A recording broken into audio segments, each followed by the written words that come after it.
You've got the essential 8 tools for making wire jewelry, but what do you add next? I'm Dianne, and in this episode we're going to talk about some of the useful tools you can add to your kit as you continue to learn about wire working.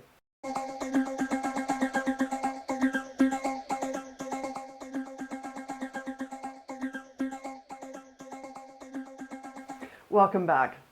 In the last episode I talked about the 8 essential tools you need to get started making wire jewelry. The tools I'm going to talk about today will supplement this basic kit, and in some cases they're project specific, so you can add them as you go along. First up are chain nose pliers. These look like a mashup between round nose pliers and flat nose pliers and are distinguished by their half round tips and smooth flat interior surfaces. Now you may be wondering why I didn't include the chain nose pliers in the essential tools list.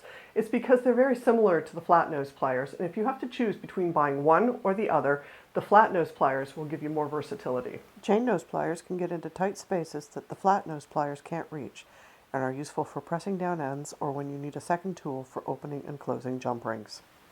If you're a person of a certain age, or if you are doing work with fine gauges of wire, you'll find an optivisor very useful. These help to magnify your work, and when you can see what you're doing clearly, the quality of your work will be better. I jokingly call this my tiara because I have been known to wear it so much of the time that I forget to take it off when I go out in public. To make twisted wire or to do coiling on thin gauges of wire, you'll need a pin vise. This wonderful little tool has a bunch of interchangeable collets for different sizes of wire. You just unscrew it, insert the end of the wire, and tighten it up again to secure it. Hammers are used for shaping and hardening your wire. Depending on what you're doing, you'll use either a rawhide mallet, which will harden and shapen your wire without deforming it, or a metal hammer, such as a planishing or ball peen hammer, which will flatten or add texture to your metal. Step pliers are very similar to their cousin, the round nose pliers. The main difference is that the cone of the tine are less pronounced, making them ideal for bending multiple wires at the same time, like when you're finishing a bail on a pendant. They come in 2 different types, one with a flat-edged tine and one with a concave tine. I prefer the flat-edged one because I find that the curved one tends to have sharp outer edges that mark the wire. If you've left your wire sitting out of its packaging and you've forgotten what size it is, then a wire gauge will quickly help you find out. The wire is slid into the slots around the gauge, and the slot that fits the snuggest without getting stuck is the right gauge. Alternatively, you can use a vernier caliper to measure the width of your wire. This is the very best tool for precise measuring, and I highly recommend buying one. It comes with imperial and metric measurements, and it can be a bit tricky to learn how to use, but luckily digital versions are also available. A good quality vernier caliper is a bit on the expensive side, but it is well worth the investment. This is definitely not a tool you want to cheap out on. If you want to get into making made-to-order rings, you'll want to invest in a set of ring sizers. Different countries around the world use different standards for their ring sizes, so find a set that is most commonly used in your country. Another thing to keep in mind is that they come in thin band sets and wide band sets. The wide band sets are commonly used by jewelers working in sheet metal. The other tool you'll need for making rings is a ring mandrel. This tool is useful not just for making rings, but also for making any rounded bends that are larger than your round nose pliers. For wire jewelry, the best type of ring mandrel to buy is a wooden one. Wire has a tendency to stick when sliding up and down plastic or metal mandrels, which means there is a chance that it will deform, especially if the mandrel is grooved. Wooden mandrels can also be grooved, so when you're shopping for one, make sure to get one with shallow marks. A ring mandrel is great for making a single large jump ring, but if you need to make multiple jump rings, like when you're making a chain, then you should use dowels. Now, a dowel can be just about anything that has a long, straight profile.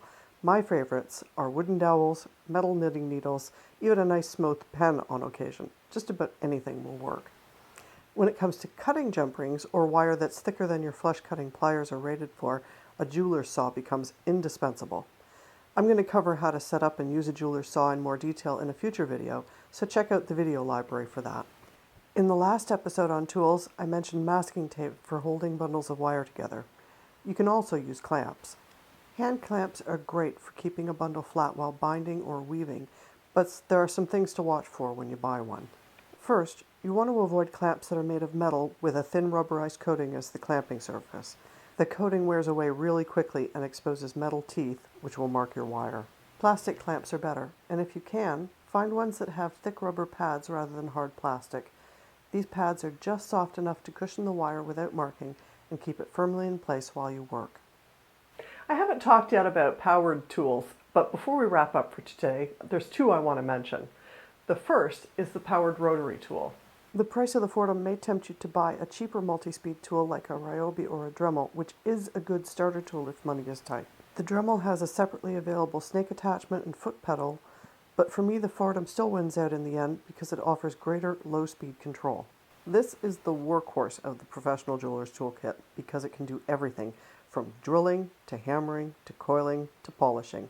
There are lots of attachments that will keep your inner tool junkie fed for years. The one power tool you're going to want to add to your collection sooner rather than later is a tumbler. Tumblers are used for cleaning and polishing wire jewelry. There are two main brands, Tumblers, and Lortone. Unless you're getting into major production mode, you'll do fine with the Lortone. The rubber barrel is filled with jewelry, stainless steel shot, water and a bit of dish soap or burnishing compound, and then it's set on the spinning rods of the tumbler. The action is like waves on a beach, rolling the contents around, using gentle friction to clean and polish. Tumbling also helps to slightly work harden the wire, but you have to be careful not to use it with soft or fragile stones such as pearls. The jewelry comes out bright and shiny. Many of the tools I've covered today you'll be able to add to your kit as you develop your skills. Many of them are project specific, so add them as you need them. Beyond this, there are many specialized tools, and I think you're just going to have to come to grips with the idea that if you're going to develop as a wire worker, you're going to be a tool junkie.